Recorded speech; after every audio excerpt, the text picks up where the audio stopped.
అప్పుడు buffer zone కిందనో FTL zone కిందనో డిక్లేర్ చేసి ఉంటే వాళ్ళు ఇల్లు కట్టుకొని ఇన్ని సంవత్సరాలు అయింది కాబట్టి నేను కూడా ప్రభుత్వానికి ముఖ్యమంత్రి గారికి వాళ్ళ పక్షాన నేను రిక్వెస్ట్ చేస్తా పోయి పర్సనల్గా పోయి వాళ్ళందరికీ అక్కడే మళ్ళీ పునర్వాసం కల్పించాలి.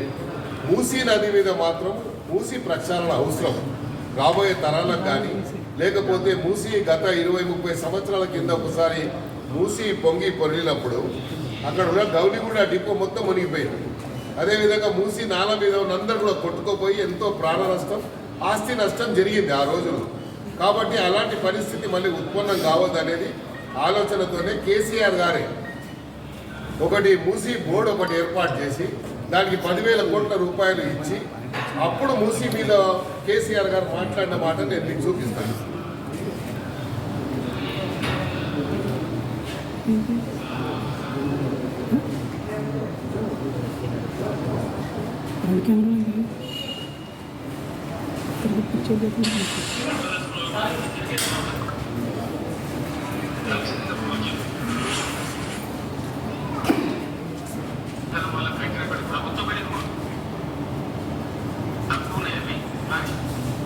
ప్రభుత్వానికి సంబంధించిన వివిధ శాఖలు మళ్ళీ కూడా ఉన్నాయి.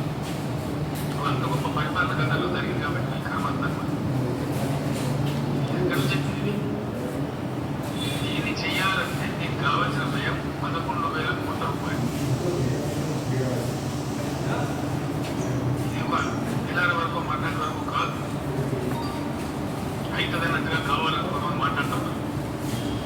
యాక్చువల్గా వచ్చి 2 years వస్తే సిచ్యువేషన్ పూర్తి అసెస్ చేసి తెలుసుకొని ఈ సర్వేలన్నీ చేసేటప్పటికే 7 ఏళ్ళ కాలం పోతుంది. దీనికోసం సిటీని బాగు చేయడానికి, చిన్న సిటీని విశ్వనగర్కి ట్రాన్స్ఫర్ చేయడానికి ఈ మధ్యనే మున్సిపల్ అడ్మినిస్ట్రేషన్ మినిస్టర్ సర్కారు చర్యలు తీసుకున్నారు. ఒక 20,000 crores లోన్ హైదరాబాద్ అవసరం ఉంది. మాటలు మాట్లాడితే గాలి మాట్లాడితే కాదు,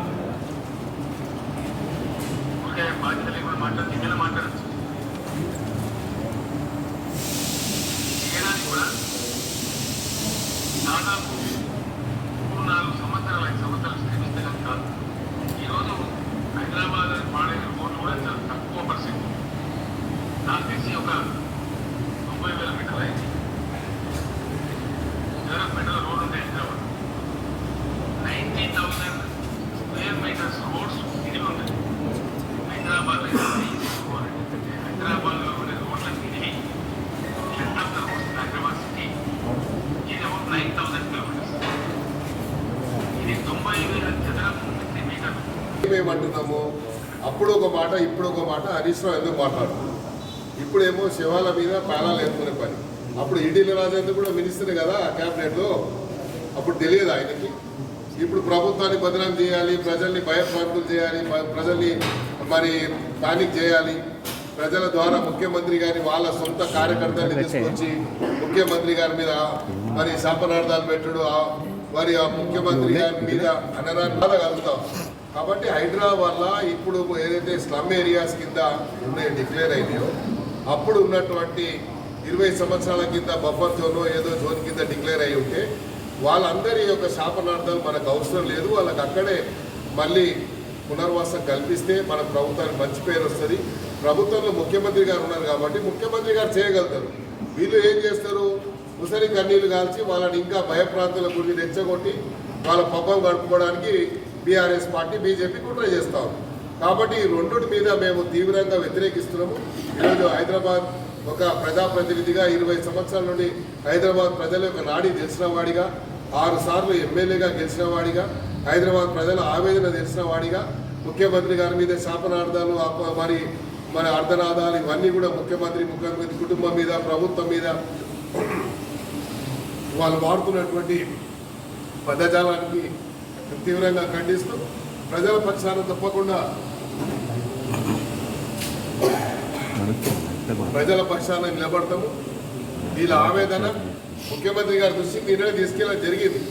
మేము పిసిసి అధ్యక్షులు మహేష్ కుమార్ గౌడ్ గారికి చెప్పడం జరిగింది.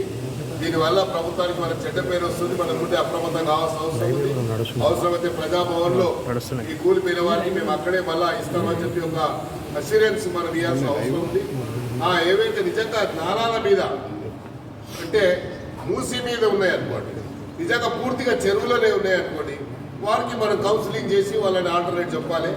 ఇక ఏవైతే 20 సంవత్సరాలు ఒక చుక్క నీళ్ళు నిల్వని చోట కానీ 20 సంవత్సరాల కింద FTL కింద డిక్లేర్ చేసినాయి కానీ దానివల్ల మనకు వచ్చే లాభం ఏం లేదు, చెడ్డ పేరు తప్ప అనేది నా ఆవేదన. అందుకనే నేను ఈరోజు మీడియా ముందుకు రావడం జరిగింది. మొన్న రాత్రి 12ంటికి నా ఇంటికాడికి ఒక 500-600 మంది వచ్చి, నువ్వు హైదరాబాద్కి ఇన్ని సంవత్సరాలు శాసనసభ్యుడిగా ఉన్నావు, మీరు ఎందుకు వస్తలేరు, ముందుకు వస్తలేరు, ఎందుకు వస్తలేరు అని చెప్పి అడిగినప్పుడు బాధతో నిన్న నేను PCC అధ్యక్షుడి గారికి అదేవిధంగా మన వేవ్ నరేందర్ రెడ్డి గారికి చెప్పడం జరిగింది. వారు తప్పకుండా అందుకని నేను ఇమీడియట్గా ముఖ్యమంత్రి గారు సమావేశం ఏర్పాటు చేసుకొని మన ప్రిన్సిపల్ సెక్రటరీ ధనకిషోర్ గారిని, హైడ్రా కమిషనర్ గారిని పిలిపించి మాట్లాడారు. తప్పకుండా వాళ్ళకి న్యాయం జరుగుతుంది. వీళ్ళు చెప్పే కళ్ళబొల్లి మాటలు, వీళ్ళు కార్చేటువంటి ముసలి కన్నీళ్లకు మీరు కరిగిపోవద్దని, తప్పకుండా ప్రభుత్వం మీ పక్షాన ఉంటుంది, పేద ప్రజలకు ప్రభుత్వం అండదండగా ఉంటుందని నేను ఒక ప్రజాప్రతినిధిగా నేను వారికి అష్యూరెన్స్ ఇస్తున్నాను. తప్పకుండా నేను ఇంకో మాట చెప్పదలుచుకున్నాను. మీ హయాంలో మీరు ఇక్కడ పార్క్ హోటల్ రాజ్భవన్ పక్కన పార్క్ హోటల్ సికం ల్యాండ్లో ఇచ్చారు. సికం ల్యాండ్లో ఉంది. దాని పక్కనే KTR గారి బేనామీ ప్రదీప్ రెడ్డి ఉన్నాడు. ప్రదీప్ కన్స్ట్రక్షన్ పేరు మీద సికం ల్యాండ్లో 10 ఫ్లోర్ల బిల్డింగ్ నువ్వు పర్మిషన్ ఇచ్చావు. ఆ పక్కనే శోభా బిల్డర్స్కి 15 ఫ్లోర్ల పర్మిషన్ ఇచ్చావు. ఎలా ఇచ్చావు నువ్వు సికం ల్యాండ్లో? నీకు తెలియదా సికం ల్యాండ్ అని? ఎలా ఇచ్చావు? జలవిహార్ మొత్తం నీళ్ళలోనే ఉంది. జలవిహార్ మీద ఎందుకు తీసుకుంటలేవు? ఎందుకు చెప్పలేను ఇన్ని రోజుల నుంచి? జలవిహార్ రోజుకు మొత్తం చెరువులోకి వెళ్ళిపోతుంది.